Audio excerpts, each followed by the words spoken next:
Yo, what's going on, snipers, and welcome back to our Albuquerque Aliens Draft Declare franchise mode here in NHL 25. So, if you didn't catch the last episode, unfortunately, we had a little bit of a tough time in the conference finals against the Seattle Kraken. I ended up losing in 6 games, but I'm still impressed kind of with the season we had because obviously I didn't really expect us to get to like the conference finals necessarily this year, but we kind of exceeded expectations a bit, and obviously I'm hoping that we can kind of build off that in the next few years. But you can see in that conference finals we lost 3-1 in game 1, 2-1 win in game 2. So at that point I was thinking maybe we could still win it, but then we lost in overtime, lost by 1 goal there. We win 7-4 and then lost by 3 goals. So a lot of the games were kind of close, so technically I think we could have probably won that series, but unfortunately the Kraken were able to find some more consistent efforts than us, and we weren't able to win. So it was a tough series for our team, but like I said, hopefully it's a good experience for the young guys on the roster, and that way we could come back stronger next season. But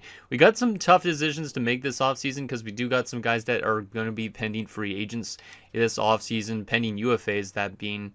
And obviously we do not need to strap ourselves too much with the salary cap situation, because if I remove my face for a second so you guys could see the cap situation here, you can see that Ristolainen's contract comes to an end at the end of next season, and Ristolainen to me is probably the best player on this roster. I mean, we have a lot of good players, but I think he's probably my favorite player in this series right now, so I do not want to lose him at that stage. So because of that, we might have to end up letting go of somebody like Bogosian this offseason, who's going to be asking for too much term, too much money. He had a really good season, but he's going to be asking for probably quite a bit of money here. If we go to like offer contract extension, you can see he wants like 8.85 million, which will strap us quite a bit in terms of being able to get somebody like Ristolainen back. We also do have to resign Staubitz this offseason, and he's going to be getting paid a decent chunk of money. So there is a good chance that we're going to be losing some key people on his roster. The good thing is, at least with Bogosian, is Steen could jump up into the top 6, which is not a bad decision, I think. Peterson could play third line, and we have Cashman from the AHL who could come up. So at least we do have already a replacement for Bogosian, basically, but it does kind of suck to let go of a player, honestly. That's been a pretty good offensive guy for our team. Not so much on the defensive side of things, but we are probably going to have to do that. And yeah, I don't really know what else we're going to do in terms of changes to our roster, but there is going to be a little bit of overturn, like the goaltending situation. Anta likely becomes our backup to Spezza next season, and then probably what I'll end up doing is letting go of either Semenov or Ollie, and then one of them will play in the AHL with Harakala, the elite goalie prospect. So we have another elite goalie prospect coming at least, which is good because Spezza really has been a bit inconsistent still at times. He was good in the playoffs for the most part, but he definitely still needs a lot of work, I think, to becoming that elite goaltender that he currently is projected to be, at least. But anyways, before we get into another offseason, let's get in your guys' comments, see what you guys have to say about last episode, and then we will get into the draft, the re-sign stage, free agency, setting up our team, and all that stuff. And I don't think we're going to make really any coaching adjustments this offseason because I think the coaches are fine. It's just more about making sure that we actually have a complete roster still after we lose all the players that we're going to be losing this offseason. So the first comment is from Joseph D. Miller, who says, tough loss, good run, happy Thanksgiving, and thanks, man, I appreciate that. I am Canadian, so Thanksgiving was like not, it wasn't technically the day that you guys are seeing this episode. It was actually, or actually the day before you guys are seeing this episode, I guess. But technically, Thanksgiving for me was, I think, back in October. I honestly don't remember when Thanksgiving is usually, but I know that you Americans are celebrating Thanksgiving around this point in time. So happy Thanksgiving to all you American viewers out there, because I know that actually a good portion of my viewers are American, which is kind of surprising considering I'm Canadian myself, but it is kind of cool. It might be because most of the teams I do in franchise mode tend to be American teams, I guess, but maybe except for like my Winnipeg Jets series I did last year, but thank you for that, man. And the last and final comment is from Sound Taku, says, not surprised at all at this results. I'd say that you're still a couple pieces short in terms of offensive and defensive depth. Try to get Staubitz back as cheaply as possible. Maybe a clause would entice him to accept a lower salary. Same goes for Capaduca. Bogo's got to go so Cashman can join the lineup. It's not going to be worth trying to get Kim on a long-term extension, but that's quite a lot for what essentially is a bridge deal. And yeah, another contract that's going to cost us a lot this offseason is Kim. We probably won't be able to get him on a long-term deal yet because he doesn't have a huge organizational interest. So we probably will have to just do a bridge deal with him, or we'll just qualify him and try and get him for cheaper and just get him on a one-year deal or something like that.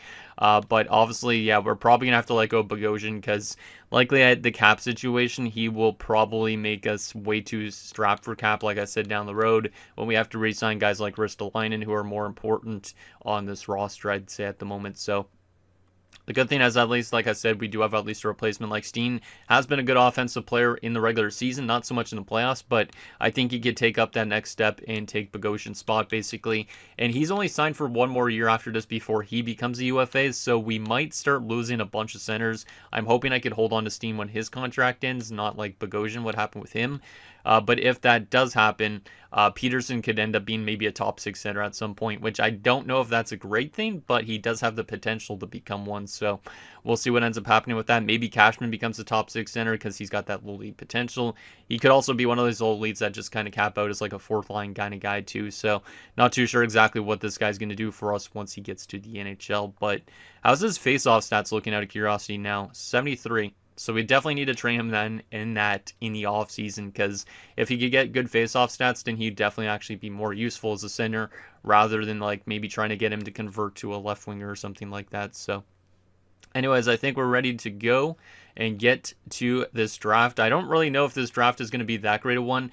It's kind of annoying because before I recorded this episode, or I am recording this episode, I was actually looking through the draft class just to see if there was any like funny names and stuff like that, just for fun. So I sorted by alphabetical order, and as I was scrolling through the list, the game eventually got locked up, and I couldn't do anything, which was weird. So I had to like dashboard and then load back in, which was kind of scary because I didn't want to lose the file to this game.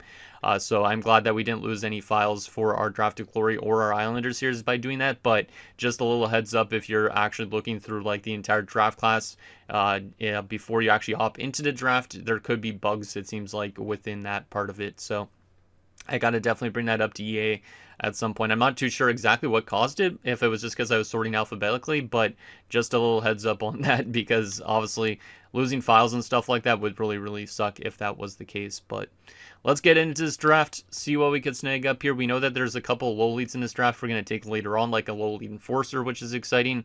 But with our first few picks, I don't really know what we're going to tend to go with. Because if we go to this draft class, I did pin a bunch of guys that are supposed to go in the first round, so I might look a little bit more into them when we get to that point. But you can see there's like a medium elite goalie we could take if we want more goalie prospects just for fun. There's another medium elite goalie. There's the low lead enforcer and Evan Patrick, who is going to be interesting. I don't know if he's going to really develop into being a great player, but still, to draft a low lead enforcer, it's a nice little meme pick, so I'll probably take him. DeVoe is a low elite two-way defenseman. That's definitely somebody I got to take, even though he's 20 years old. If he's a high enough overall, he could probably play in the AHL next season, which is great. And then, yeah, Kavacha I pinned as well as a potential first-round selection. So we'll see what we end up doing. I'm not really too sure, like I said, what we'll take with our selections, but I want to get those low leads for sure, and at least so that way we still have more prospects that we could build around if our team starts to drop off a bit. But I think we still have at least a few more years of contention before we might start losing more and more players. I'm really hoping I could hold on to guys like Ristolainen and Stowitz long term, so that way we at least could kind of keep like a very solid forward group. The defensive group might kind of change a bit. Obviously, depends on how long Tuzolino's with the team and that type of thing. But I think our roster still should look good for at least 5 more seasons around. But I'm not too sure. It depends on if we draft well enough as well to replace those guys down the road. But let's hop on into this draft and see what happens. We're going to move our face down here just so you guys can see a little bit better of the picks. So let's see what the Islanders are going to select at first overall. In what year are we in again? 2035, I think, or 36, one of the two. So there goes Boyce. That's the first overall selection. And Davis Boyce, he does have truculence. Interesting. I'll just move my face back up here again when we look at the player cards, I guess. So he's a power forward. Interesting. So he could be kind of like Brady Tkachuk, basically, but a center, full-on center version, because Tkachuk technically is a left winger, but there is Davis Boyce of the Islanders. Vegas at number 2. What are they going to select? Mink. Braden Mink. Okay. It's funny because I've been working on my 2010 roster build, so I know exactly where all these last names come from, almost like generated last names. Like D. Boyce is Daryl Boyce. Mink is Graham Mink. Like, it's kind of funny that I actually know where all these names are coming from. But yeah, there's like some names that I recognized when I was working on the AHL, basically, that I'm like, hey, I know this name from franchise modes and stuff like that. So just kind of funny. Detroit at number 3 is going to select Henry So that would be like from guys like Jordan Henry. Trying to think of what other Henrys played in the AHL. I don't know. Anyways, I shouldn't even talk about my roster build yet because it's still a long ways away. Don't want to hype you guys up too much, you know. But this is Willie Henry going to Detroit, left wing two-way forward. Interesting. No X factors with him either. So a couple guys with no X factors so far. You know what? I'll keep my face up here for now, I guess, because it's kind of annoying having to move it back and forth. Calgary at number 4 is going to select Renz. I don't know where that name came from, though. But maybe I'll find out at some point. Emil Renz, medium elite DFD, that has, for some reason, Relentless. That's interesting. You wouldn't think a DFD would have Relentless, but he does. He has good shot blocking as well, so he has Ice Pack. But there's Emil Renz, the first defender of this draft so far. And the final selection in the top 5 is the Winnipeg Jets. What are they going to select? Lightning. I don't know where that name came from either, but he is a center playmaker. All right. So a pretty solid top 5, to be honest, in terms of overall. Like, nobody's below an 80 overall, so that's actually a pretty solid start. I don't know if it's going to continue like that in terms of depth, but that's a good sign, at least, if this draft class looks like that so far. Let's simulate to our pick at 31, see if there's anything that went before our selection that we could have gotten if we would have not been a good enough team this year. Let's see. Any interesting players, like low lead steals or something like that. Some medium 4s, medium 6s going, not a surprise.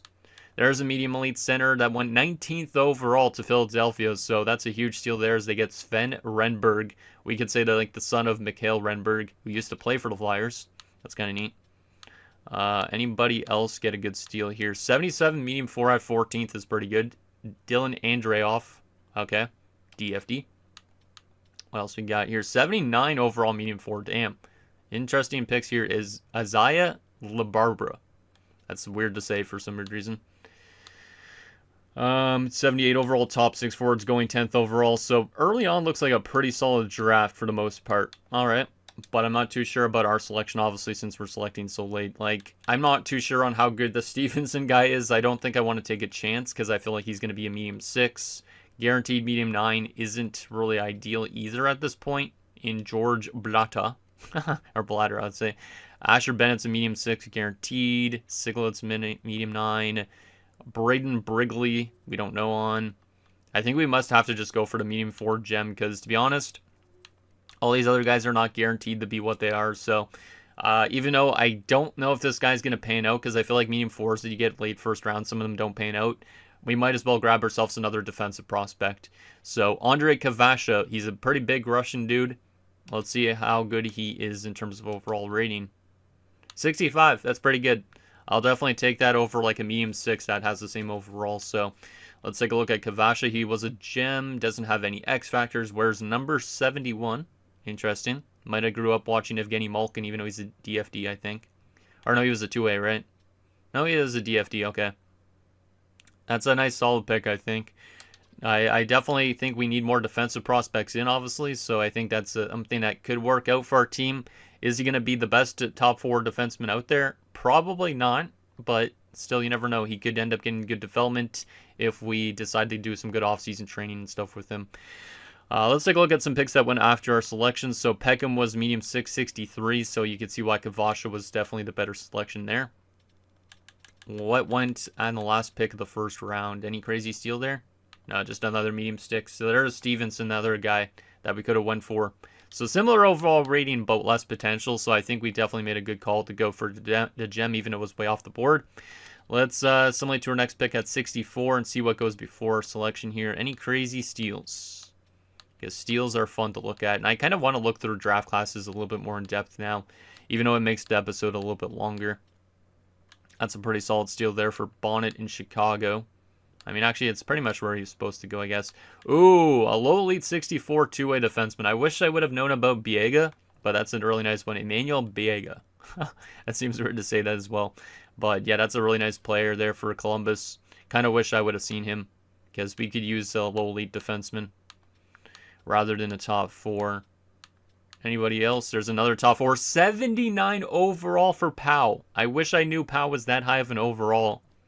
I don't even know if we scouted him out fully. Damn, 79 overall offensive defenseman. Are you kidding me, Canucks? Damn, that's a really good player.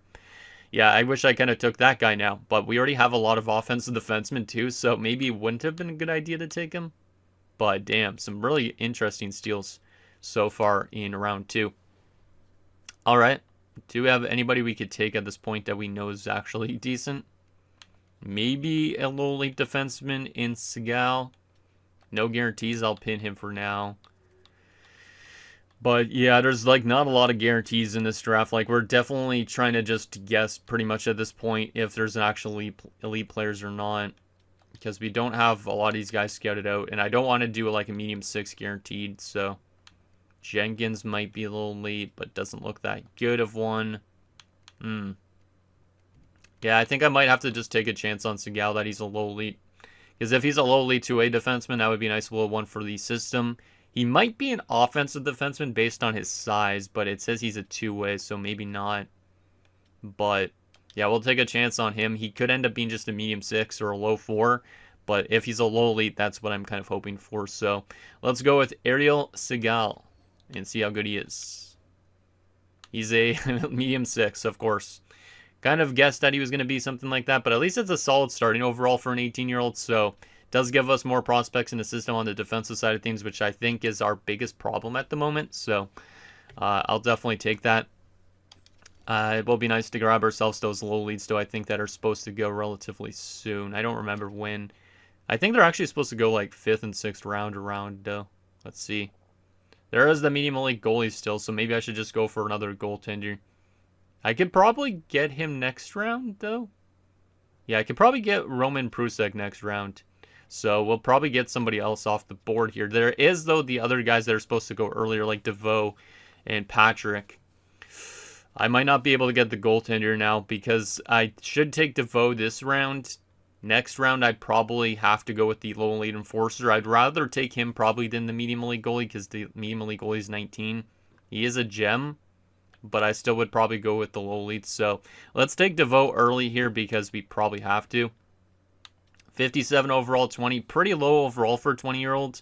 I don't know if he'll get his ELC yet, but I hope that he gets a lot of growth as an unsigned player because he could end up just being one of these low elites that don't really develop, but maybe he does develop somehow. All right, 130th we're now picking. So let me see. Let's go back to the pin guys again. So we have Prusek, and yeah, we probably have to go here for Patrick. Actually, no, I have to go for Patrick here because he'll probably go earlier. But let me take a look at what went before our selection here, just in case there was any crazy steals here. The medium 4 is okay. Low starter, interesting. Anything crazy? Not really. Definitely this draft class isn't super strong in depth, but it was a good start to it. Medium starter, that's a decent pick for the 4th round. Anything crazy that went after our selection here in round 3? Let's see. Low 9 and low 4, not really. Okay. Alright, so let's take the low lead enforcer because I would take the medium elite goalie, but we have goalies already. And also, I just want to draft a low elite enforcer because I never have drafted one before, I don't think. Maybe a medium elite enforcer I've drafted at one point, but not a low elite one. So let's draft Evan Patrick here and give ourselves a little bit more grit to our future lineup. 55 overall, that's not bad. It's not bad. He is a project player for sure. Not going to be really bringing any offense, but you can see his physical is 2-star. His skating's 1-star, so he's not a bad skater. Everything else is a half a star, though, so he definitely needs to work quite a bit, but I hope that he can make the NHL as a 4th-line guy at some point. If not, he could beat people up in the AHL or something like that. All right, our next selection, we'll take a look in a little bit here. There's another low lead enforcer that just went before our selection. Interesting. So 2 low lead enforcers as the Devils get Nathan Donald. So there is a chance that those 2 guys could fight each other quite a bit. Who knows in the AHL when they come up. That's kind of neat. I like that. I like that a lot. It's kind of neat seeing low lead enforcers.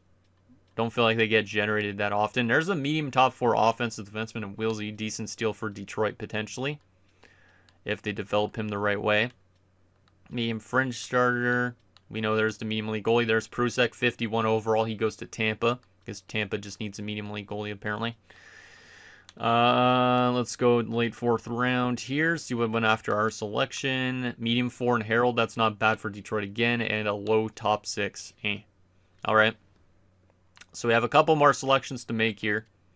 Can we find any crazy steals? We don't have anybody more pinned. We're just going to have to go through maybe guys that could be elite here. Trying to see here. This guy might be a good shooter, but no guarantees on anything else. Oh, maybe 2 years. I have to maybe give a chance on Gordon Thomas here. He's not supposed to get drafted, but he looks like he could be actually decent enough on his attributes. He's barely scouted, though, so this could be completely inaccurate. But, do I take him this round? I'm going to pin him for now, but I might take him next round. Take a chance on somebody else first, because he should be available, so. Aside from him, though, there's not really much else. Let's see. Is there anybody else intriguing, maybe? I just go to ETA so I can look at this a little bit. There was a 3-year out guy. That's probably a bottom 6 forward, though. And you know, we're going to take a chance on Sawyer Keith. He's actually supposed to get drafted. And he is a medium bottom 6. Yeah, I figured he would be a medium bottom 6 with the 3-year ETA. Damn. Oh, well. Can't hit on every single pick. Not that easy to do. All right, let's get to our last selection of the draft, which will be hopefully a good steal. Not guaranteed, but maybe could be a good steal. Gordon Thomas, not supposed to get drafted, could be a low elite. Looks like he has maybe good attributes, if this is accurate, which probably not. 2 years out makes me feel like he's better than advertised. So let's see how good Gordon Thomas is. Gordon Thomas is a low bottom 6. God damn, he's even worse than the other guy. Wow, that sucks. At least a 57 overall as an 18-year-old really isn't that bad. He is a power forward too, so maybe he could become something at the AHL level, but We actually do have one more selection still left. I forgot about that. Oh well.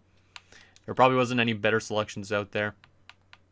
Let's see, can I find any interesting players here with our last selection? Any interesting players? Got to skim through everybody here.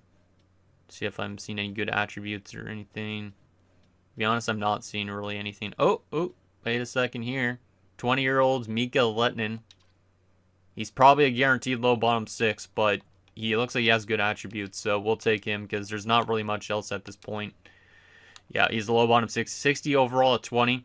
I don't really know if he's even getting an ELC, but at least we're giving ourselves some guys that might have a chance to play in the AHL. All right, so there's our draft for 2035. Kavasha, I think, is going to be solid if he develops the right way. Aside from that, I mean, DeVoe and Patrick as low elites are exciting. I don't really know too much about the rest of the prospects in this draft, but it was not the strongest draft class in terms of depth. Definitely was strong early on and then fell off a cliff, but now we got our tough part of this episode, the re-sign stage. I am kind of scared to see what ends up happening here. I'm hoping that we could get Staubitz on a good little contract, like Sarantaka was mentioning, and give him a clause to give him a little bit more interest and less money. But I really hope we don't lose too much of our depth in one season, because or else that could hurt us quite a bit.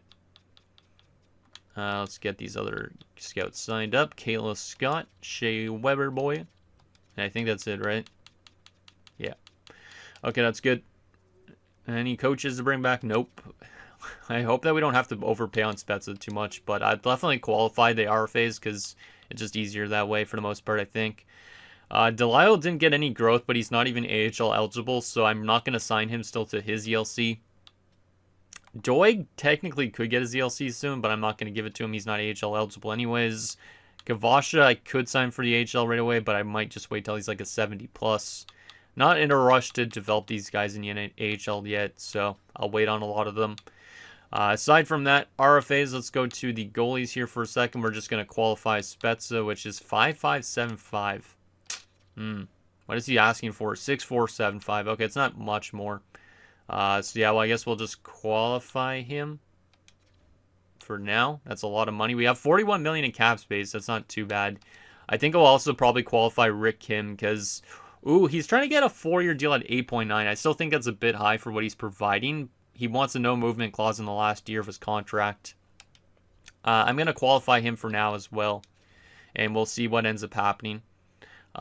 Peterson, I'll probably qualify you as well. Dag, you're going to want a one-way? Yeah, you're going to want a one-way. So I'll just qualify the guys that are NHLers for now. Aside from that, AHLers, all these RFA AHLers probably will get their contracts again for the most part. Unless they don't have much potential and there's guys that need contracts for the AHL. Let's get Janicki signed because he's got medium 4 potential for a second. Ackerstrom's developing decent enough too. He could end up being in the NHL soon as a low 4. Ahinen's still decent enough, so we'll hold on to him because we could use the depth just in case of injuries, obviously. I'll come back to Sabern and Guite in a bit, but let me take a look at the UFAs that need contracts for the AHL. Persinger's not going to pan out.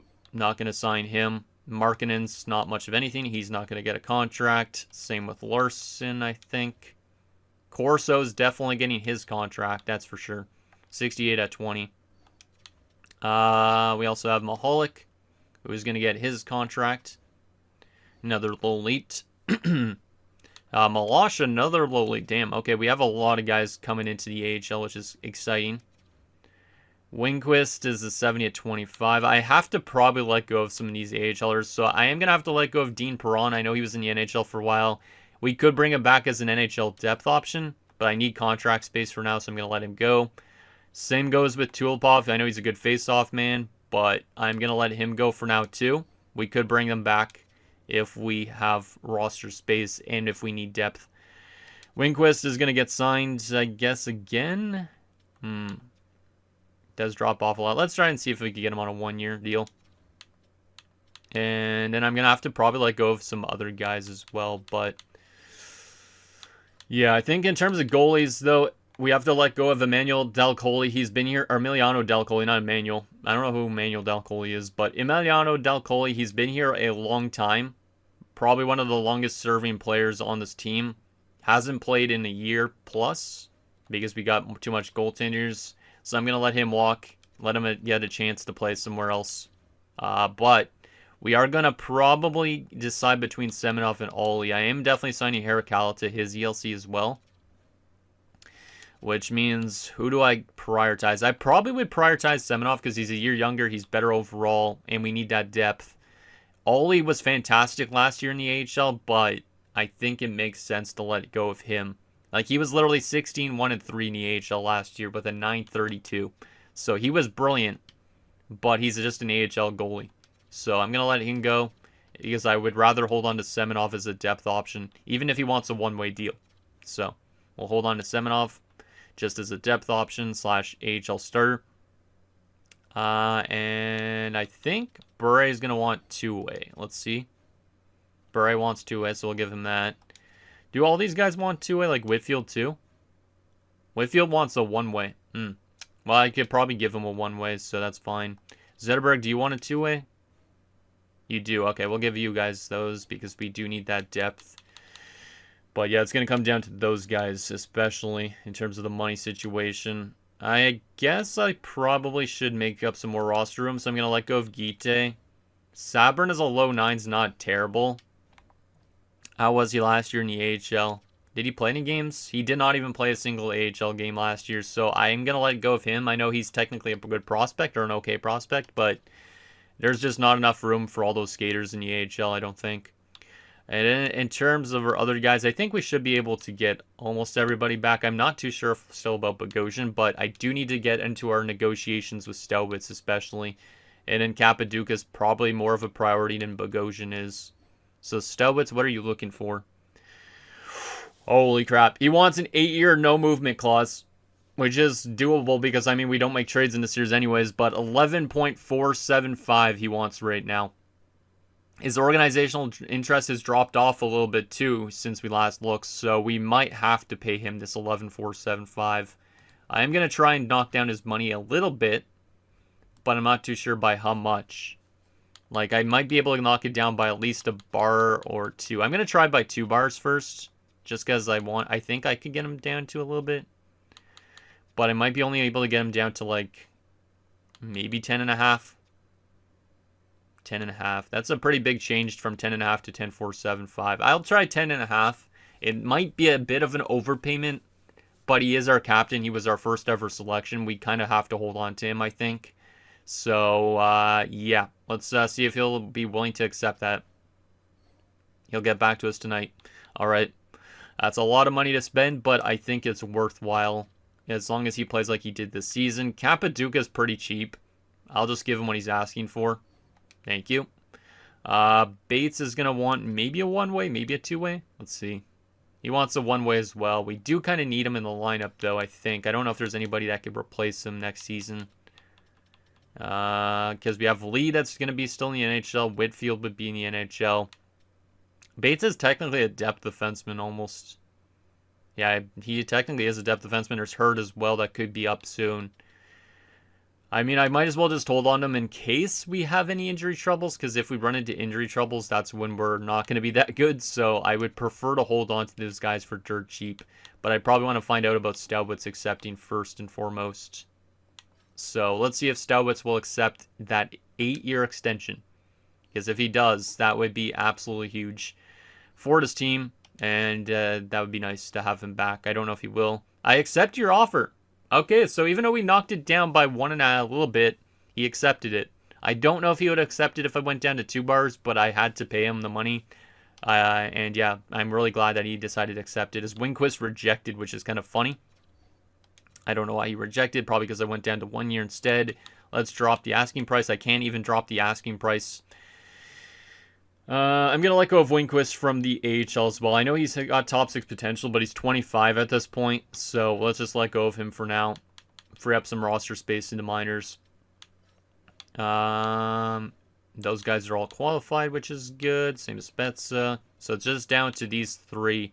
Technically, we might have the money to bring back Bogosian, but the thing is with that is, like I said, with the future cap space, and also the fact that we have Cashman jumping to the NHL, Bogosian probably still has to leave, even if we have the cap space. Which means I might need a cap whale, to be honest. I might need the cap whale this season. Actually, maybe I won't, because these RFAs should cost a good chunk. I might not need one. But what is Bogosian looking for, out of curiosity? Interesting. He's looking for 9 million bucks. That's quite a bit of money for a guy that's like had one really, really good season. He's got a really good organizational interest, which is nice, but 6 years with a no trade clause and 9.175. Like, I could probably knock him down, but like I said, we don't have the cap space in the future. And technically, Ristolainen is more important when he comes to next offseason. Like, that extension is going to be pretty damn pricey. Like, he's probably going to get paid more money than Staubitz. So, unfortunately, we are going to have to let Bogosian go for sure, even with the cap space situation. And then these 2 guys, I definitely will just bring them back because we have the money to spend. Might as well give them a one-way deal, even though they're 76 overalls. Just gives us a chance to give a little bit more depth to our system. Let's see, can I go down 1 year? Maybe I could get him to accept still. Okay, that's going up by quite a bit if I just add some money to it. I'm okay with giving him a little bit more money just to help us with the cap. So let's go down to right around there. Perfect. So we'll see if he accepts that. And then it's just the RFAs, which should be relatively expensive enough to basically get us to cap compliancy. So let's advance a day, see if Bates accepts. Let's see if he'll accept it, as our scouts are accepting right now. There he is. He'll accept. So we're down to $29 million in cap space. Kim is going to cost us, how much did I say? Like $8 million bucks around, potentially. Yeah, okay, yeah, I think these guys should make us cap compliant. Spezza as well, of course, yeah. I think we'll be cap compliant. But we do got to say goodbye to Jameson Bogosian here. It's been an interesting thing with Jameson Bogosian. Like I said, he's been a good offensive player, but I've really hated his defensive play until this season only. Because if we go through his entire career with us, 18 points in his first season, didn't really look like much. Jumps up to 33 points a couple times, 31 points, a little bit of regression there, 41, 50, 57, 49, 56, 79 this season, and it was his first ever plus year, despite us making the playoffs 2 times already. And in his playoff numbers, I mean, 20 points in 24 games is really good. So yeah, definitely a big year from Jameson Bogosian, so he probably deserves to get paid. but we don't really have the flexibility to pay him is the only thing. He was a former third-round pick of ours, so he was a top 6 forward that definitely developed a lot better than expected. Really good passing numbers. Like, I expect this guy to probably do really well on a different team and maybe win a Stanley Cup somewhere else.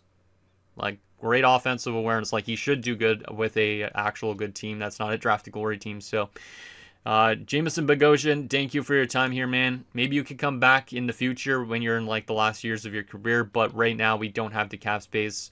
So I'm sorry about this, man, but best of luck. Even though you had a ton of organizational interest in our team. That kind of hurts to do, but like I said, our cap space situation, we need to make moves like that. We can't just hold on to every single player and expect ourselves to still be cap compliant every single season. So okay, I think we're pretty much ready to get to the next stage, which is good. I do technically still have to do off-season focuses, so I probably will do that next, because I don't think we're going to be making any coaching adjustments this off-season. I could look at coaches just for fun, so I'll probably just do that for fun and take a look and see if there's any good coaches out there out of curiosity, but let's go to coaching staff. We do need some coaches. I forgot that we had a goalie coach retire, so I guess I will bring in a goalie coach. We technically also need an AHL head coach, but Light could take over the AHL head coaching job. So maybe I'll just promote him to AHL head coach for the time being. And then I'll let the AI maybe figure out some associates and all that. But I am definitely going to find ourselves here a goalie coach for the NHL, because that's definitely a priority. There is actually some pretty good coaches out here in terms of A+ ratings. But I don't think there's anybody that's worth bringing in. Doesn't look like it. Okay, let's go to teaching grades and find ourselves a goalie coach. There we go. We'll definitely take, what's his name? Groshek in as our NHL goalie coach. Radoslav Groshek. So we'll sign him up. And that's the only coach we'll bring in. And then, yeah, like I said, I think I'll just go through the off-season focuses quickly. And then I'll see you guys back up here in a second. And we'll simulate up to the start of next season. Get our line set up and see what we're looking like. 420, 35, 36.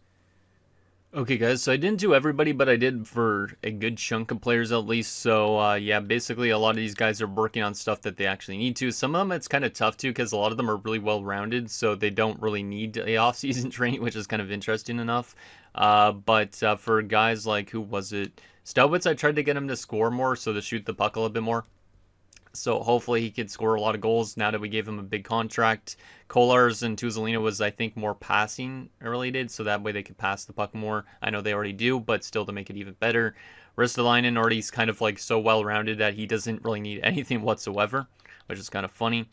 Who was the other ones that I gave ones to? I don't think it's showing everybody that I did already. Actually, I think some of them removed from the list already. I can't remember what I gave everybody else, but I know that for sure for Cashman, the youngster, I definitely did face-off, so that way he could hopefully impact us a little bit better in terms of face-offs on that fourth line, because obviously right now his face-offs were only at 73, so I want him to become a good face-off man as well, because I think that's his natural position for us to stay at for his entire career. We don't want to change him over to like a left winger or all that type of thing. So now that Bogosian is gone, so it kind of held the void from our team letting go of Bogosian, but it does make Cashman have an opportunity to become that guy, hopefully down the road. So that's all good and ready to go, and I think we're ready to continue to simulate. Obviously, we'll find out about our RFAs accepting here relatively soon, so let's get into that. That's also why I can't even get through all those off-season stuff, because when your RFAs are holding out, basically, you can't even give them off-season focuses, which kind of makes sense. So let's go to, I guess, the end of July. At that point, we could probably see where Bogosian signed, because we'll be interested to see where that is as we get that goalie coach in. And then we'll see, basically, if any of our RFAs are going to already start accepting, which I don't know if they will, because a lot of them are going to be asking for a good chunk of money here. Mark Degg expects, which is nice. I spent some time mulling over your qualifying offer. I think another year with this franchise is just what I need, so I'm happy to accept. Welcome back, Mark. I knew he was going to be the first one to accept, because the other guys are the ones that are going to get paid some interesting amounts of money, for sure.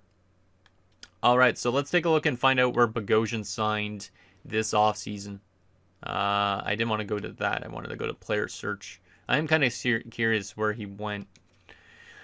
because I don't even know what teams were interested in him. Like, is he going to be in still the Western Conference? Is he going to go to the East? Is he going to be in our division? So we might as well find out where he went during this episode. Hopefully this episode isn't too long.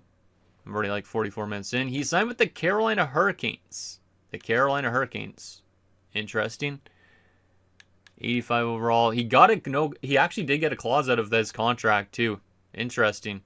So this is his contract, a 3-year deal, and he's making $9.02 million. So it's not too long term, but he's making some good chunk of money for how he played this season. And then he has a 4-team no trade list, and it's no movement clause and modified no trade. He actually has interest in coming back to us. So technically, if trades were allowed in this series, I'd be able to trade right back for him, which is kind of neat. I'm glad that he actually included us here. So actually, he likes our organization enough that he'd be willing to come back in that sense. But him being a free agent at 3 years, that's a good thing as well, because maybe he will join this team again at some point in his career. So that's cool. That is cool. Happy to have him at least in the Eastern Conference rather than the Western Conference, because then we don't have to really deal with him unless we get to a Stanley Cup Finals against the Carolina Hurricanes, which could end up happening, but hopefully that's not the case. Hopefully that's not the case. All right, any of our other RFAs going to sign a contract, or am I going to have to give them just what they're trying to get? Trent and Spezza, we know we qualified all 3 of them. I'll get back to them in a little bit here. Okay, Peterson accepts, so there's one of them as well. Of course, it's one of the cheaper ones, so it's just going to be Kim and Spezza, I think, that we're going to have to pay some big money to make us kind of more cap compliant, I guess. Let's go to our contract situation here and go to RFAs. So what is Kim wanting? We're at 29 million in cap space, so I might have to just pay these guys big chunks. 5.725 for Rick Kim. I will definitely take that, so welcome back, Rick. And then goalies, we'll give Spezza what he's asking for as well. 4.65. We actually might not be cap compliant. He hasn't accepted that automatically. I'm kind of surprised on that, but once he accepts that, are we going to be cap compliant? I don't know. We also should probably offer Ristolainen his extension in this episode, I feel like, or in next episode, just because I need him to accept here soon. So, because I don't want to overpay on him too much in the offseason, but he is an important player. So Spezza is going to reject. Going to reject. I gave him what he was asking for, though. Oh, this is not good. We're into September, and he has not accepted. I don't want to have to rely on Gionta and Semenov next season, so we got to hope that we can win him over with the contract negotiation. I mean, Gionta's up to an 80, which is nice, but Spezza is the 87 overall goalie, so let me just see what we could do here. I can't give him a clause when he's qualified. That's kind of annoying. So is he going to hold out the entire year because of that? So let me just go up in money, get his contract interest higher. I am going to have to overpay on him a little bit, but I'm okay with it because we need to get to the cap floor. So let's just go to 5.8 and see if he'll accept 5.8. If he doesn't accept because of the clause stuff, we might not be able to get him this entire season because of that. Because the clause is I can't give him that when he's qualified. So I might be locked out of a contract now with him. Oh, he accepted it. Okay, good. I was a little bit worried that I would not be able to get him for the season, but that's good. We have everybody back on board. Let's simulate to the start of next season, get our lineup set up. I'm excited to see what this team's looking like. It is going to be weird without Bogosian, but I think we're going to have a good-looking roster still for the most part. Defense is still going to be a bit questionable unless we get some growth from like Hurd and all that. So in terms of roster moves here, let's see. So yeah, Spezza and Gionta. Gionta's up to an 83 and actually listed as a starting goaltender. So we at least have a replacement if Spezza leaves here soon. So I'm actually kind of happy with that, but we do have 2 good goaltenders. Defensively, Tuzolino, Bell, Norena. Tulipov is up to an 81. Nice. Zach Hurd is up to a 79. That's what I wanted to see from Hurd. And we have Elias as a 77. Bates is a 76. I probably should use Whitfield as depth. Ackerstrom's up to a 77 too, damn. Just because Whitfield's a right-handed defenseman. That way we have at least 2 righties. We have a lot of left-handers. These guys aren't ready yet, so. Alright. So this is our defensive core, basically. Is going to be Lee, Hurd, Tulipov, Norena, Bell, Tuzolino. I hope the chemistry's okay. And then Whitfield would be the depth defenseman. Okay, I'll take that. What about on offense? Staubitz, Doig, Zetterberg. Enroth is technically ready almost. Interesting. It's a medium 9. He was a 3rd-round pick, so Ludwig Enroth could technically take over for Zetterberg if we want to. Zetterberg technically is a minor scoring 4, but we did play him last year. Enroth isn't ready yet. Huh, okay. Kolars, Del Monte, Capaduca, Dag. Lambert's pretty close. He's actually listed as a depth forward. Oh, that's interesting. Bure's not ready. Camilleri's still in the AHL again. What else we got here? Ristolainen, Kim, Steen, Peterson, Cashman, and Ahen. And we technically need one more depth forward in the NHL. And I don't want it to be Lambert, so it's going to be Bure. Bure's going to get his opportunity as a depth forward if there's any injuries this season. That's going to be our call-up. That's an interesting decision, but I think it will work out. Alright, so we are a little bit weak based on what it's doing right now, but obviously I got to readjust the lines, so let's readjust it to the way I was planning it to be. So Doig technically should be up here. He was better than Del Monte last season in the playoffs especially. But Del Monte is an 88 listed as a first liner, so I probably should keep him up there to keep him happy.